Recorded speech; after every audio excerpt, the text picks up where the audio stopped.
9. The first thing Kirsty noticed when she came around the corner of Lodovico Street the following day was that the blind had gone from the upper front window. Sheets of newspaper had been taped against the glass in its place. She found herself a vantage point in the shelter of a holly hedge, from which she hoped she could watch the house but remain unseen. Then she settled down for her vigil. It was not quickly rewarded. 2 hours and more went by before she saw Julia leave the house. Another hour and a quarter before she returned, by which time Kirsty's feet were numb with cold. Julia had not returned alone. The man she was with was not known to Kirsty, nor indeed did he look to be a likely member of Julia's circle. From a distance, he appeared to be in middle age, stocky, balding. When he followed Julia into the house, he gave a nervous backward glance, as if fearful of voyeurs. She waited in her hiding place for a further quarter of an hour, not certain of what to do next. Did she linger here until the man emerged and challenge him? Or did she go to the house and try to talk her way inside? Neither option was particularly attractive. She decided not to decide. Instead, she would get closer to the house and see what inspiration the moment brought. The answer was very little. As she made her way up the path, her feet itched to turn and carry her away. Indeed, she was within an ace of doing just that when she heard a shout from within. The man's name was Sykes. Stanley Sykes. Nor was that all he'd told Julia on the way back from the bar. She knew his wife's name, Maudie, and occupation as assistant chiropractor.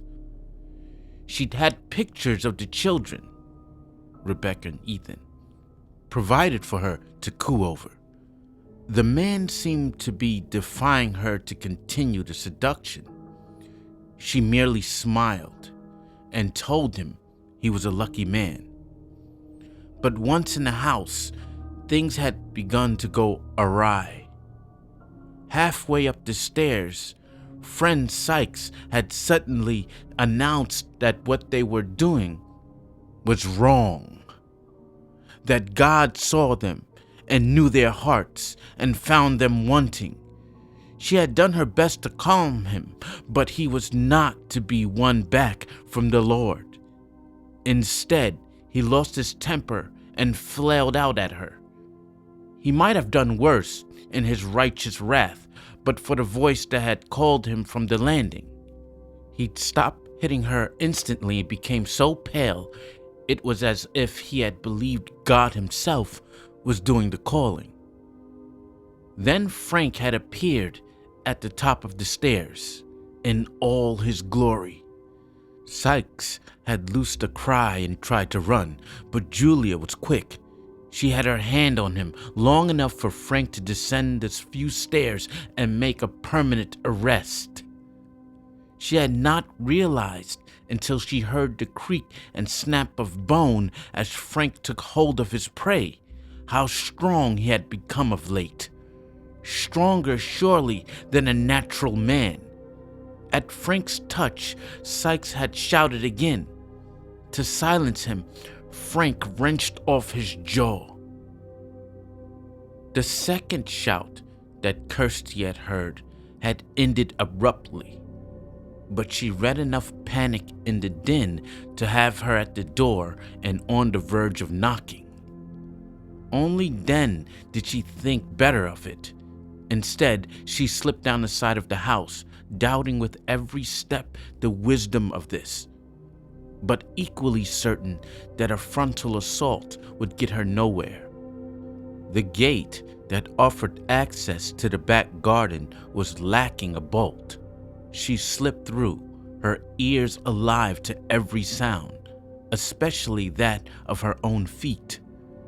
From the house, nothing. not so much as a moan. Leaving the gate open in case she should need a quick retreat, she hurried to the back door. It was unlocked. This time, she let doubt slow her step. Maybe she should go and call Rory, bring him to the house. But by that time, whatever was happening inside would be over, and she knew damn well that unless Julia was caught red-handed, she would slide from under any accusation. No, this was the only way. She stepped inside. The house remained completely quiet. There was not even a footfall to help her locate the actors she'd come to view. She moved to the kitchen door, and from there, through the dining room. Her stomach twitched. Her throat was suddenly so dry she could barely swallow. From dining room to lounge, and thence into the hallway. Still nothing. No whisper or sigh. Julia and her companion could only be upstairs, which suggested that she had been wrong, thinking she heard fear in the shouts. Perhaps it was pleasure that she'd heard, an orgasmic whoop, instead of the terror she'd taken it for. It was an easy mistake to make. The front door was on her right, mere yards away. She could still slip out and away. The coward in her tempted, and no one be any the wiser. But a fierce curiosity had seized her, a desire to know, to see the mysteries the house held, and be done with them. As she climbed the stairs, the curiosity mounted to a kind of exhilaration. She reached the top and began to make her way along the landing. The thought occurred now that the birds had flown, that while she had been creeping through from the back of the house, they had left via the front. The first door on the left was the bedroom. If they were mating anywhere, Julia and her paramour, it would surely be here. But no, the door stood ajar. She peered in. The bedspread was uncreased. Then a misshapen cry, so near, so loud, her heart missed its rhythm. She ducked out of the bedroom to see a figure lurch from one of the rooms farther along the landing.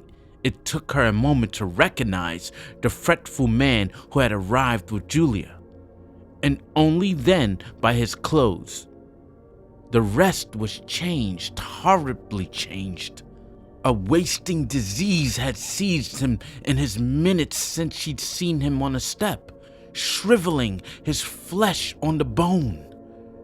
Seeing Kirsty, he threw himself towards her, seeking what fragile protection she could offer. He had got no more than a pace from the door, however, when a form spilled into sight behind him. It too seemed diseased, its body bandaged from head to foot, the binding stained by issues of blood and pus. There was nothing in its speed, however, or the ferocity of its subsequent attack that suggested sickness. Quite the reverse, it reached for the fleeing man and took hold of him by the neck.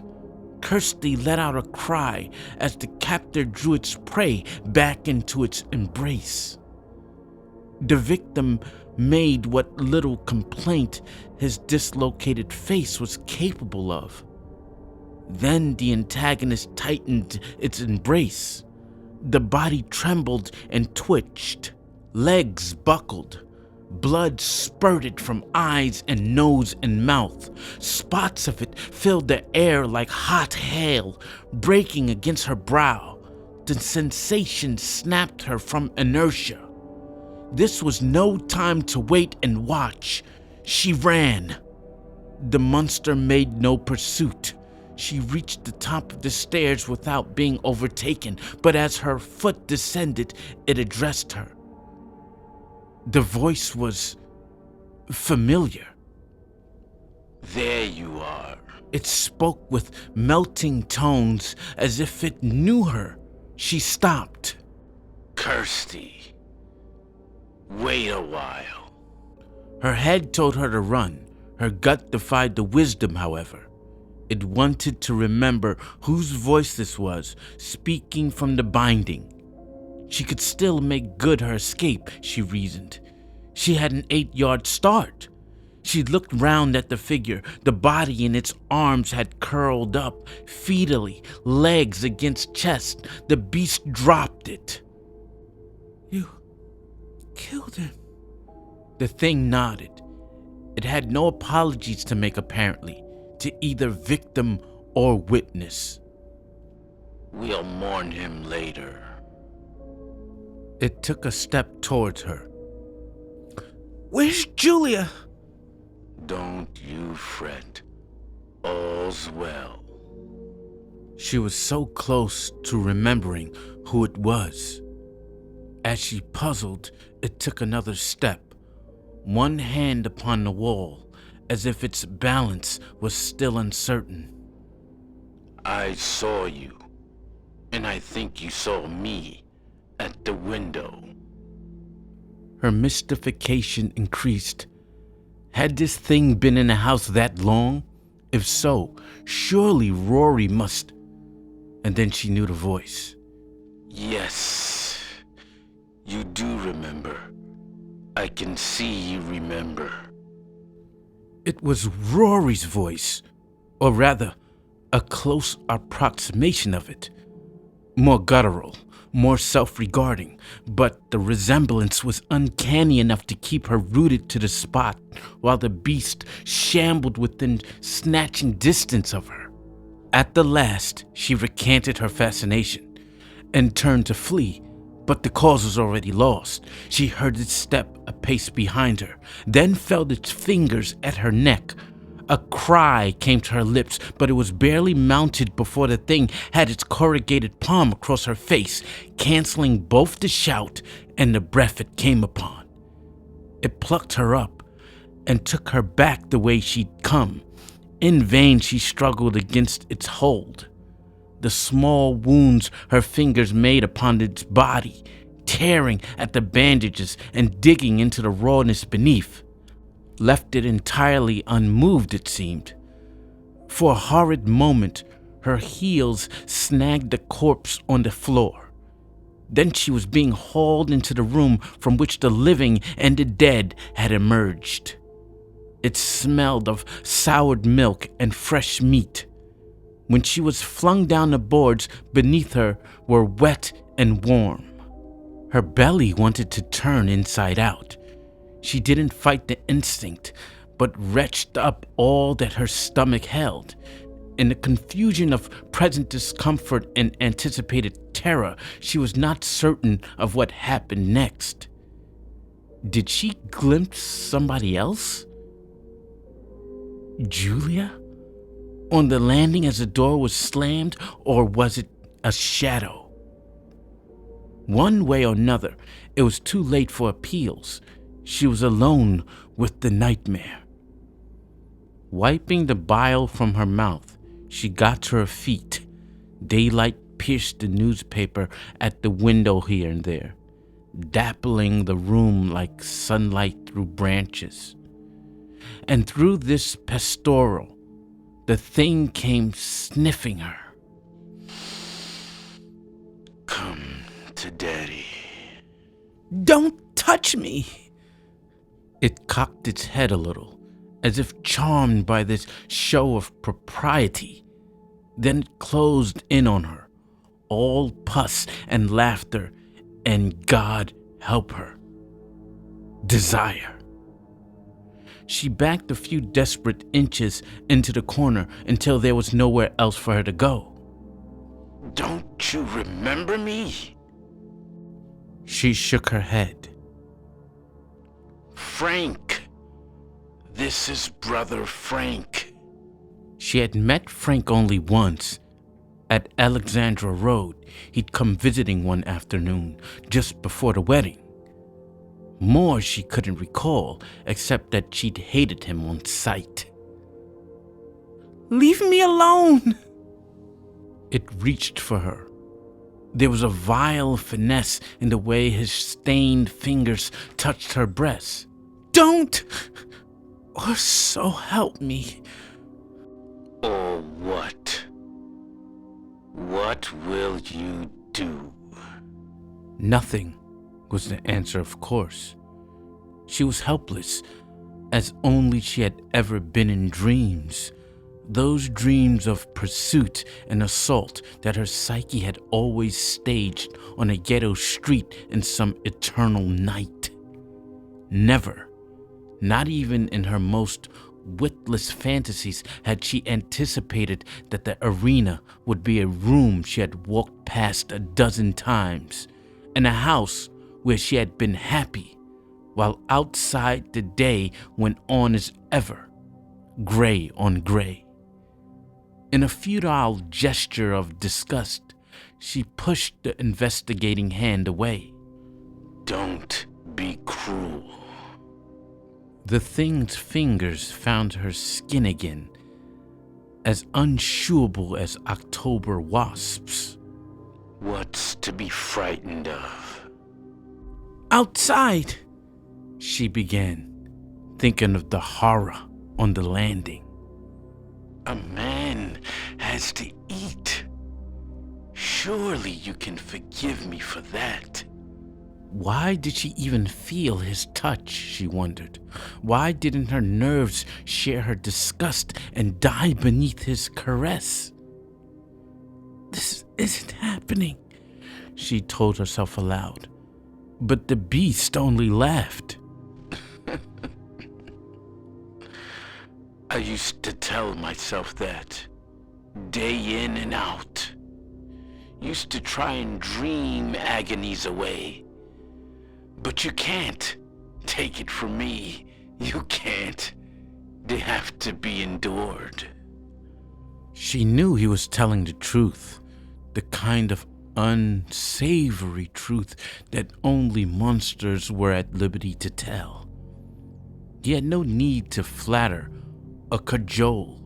He had no philosophy to debate or sermon to deliver. His awful nakedness was a kind of sophistication, past the lies of faith and into purer realms. She knew, too, that she would not endure, that when her pleadings faltered and Frank claimed her for whatever vileness he had in mind, that she would loose such a scream that she would shatter. Her very sanity was at stake here. She had no choice but to fight back, and quickly.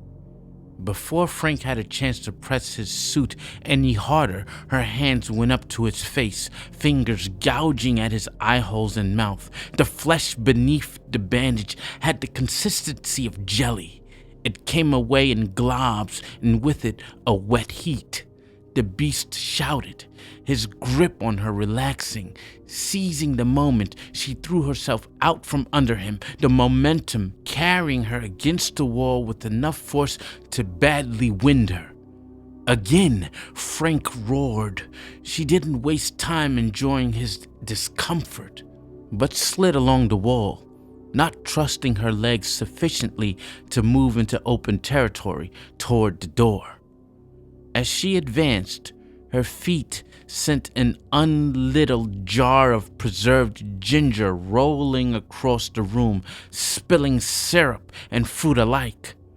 Frank turned toward her, the bandaging about his face hanging in scarlet loops where she'd torn it away. In several places the bone was exposed. Even now, he ran his hands over the wounds, roars of horror coming as he sought to measure the degree of his maiming. Had she blinded him? She wasn't sure. Even if she had, it was only a matter of time before he located her in this small room, and when he did, his rage would know no bounds. She had to reach the door before he reoriented himself. Faint hope She hadn't a moment to take a step before he dropped his hands from his face and scanned the room. He saw her, no doubt of that. A beat later, he was bearing upon her with renewed violence. At her feet lay a lifter of domestic items. The heaviest item amongst them was a plain box. She reached down and picked it up. As she stood upright, he was upon her. She loosed a cry of defiance and swung the box, bearing fist at his head. It connected heavily. Bone splintered. The beast tottered backward, and she launched herself towards the door, but before she reached it, the shadow swamped her once more, and she was flung backward across the room. It came in a raging pursuit. This time, he had no intention beyond the murderous. His lashes were intended to kill. That they did not was testament less to her speed than to the imprecision of his fury. Nevertheless, 1 out of every 3 blows caught her. Gashes opened in her face and upper chest. It was all she could do to prevent herself from fainting. As she sank beneath his assault, again she remembered the weapon she'd found. The box was still in her hand. She raised it to deliver another blow, but as Frank's eyes came to rest on the box, his assault abruptly ceased. There was a panting respite in which Kirsty had a chance to wonder if death might not be easier than further flight. Then Frank raised his arm towards her and unfurled his fist. Give it to me. He wanted his keepsake, it seemed, but she had no intention of relinquishing her only weapon. No! Give it to me! There was distinct anxiety in his tone. It seemed the box was too precious for him to risk taking it by force. One last time, then I'll kill you. Give it to me. She weighed the chances.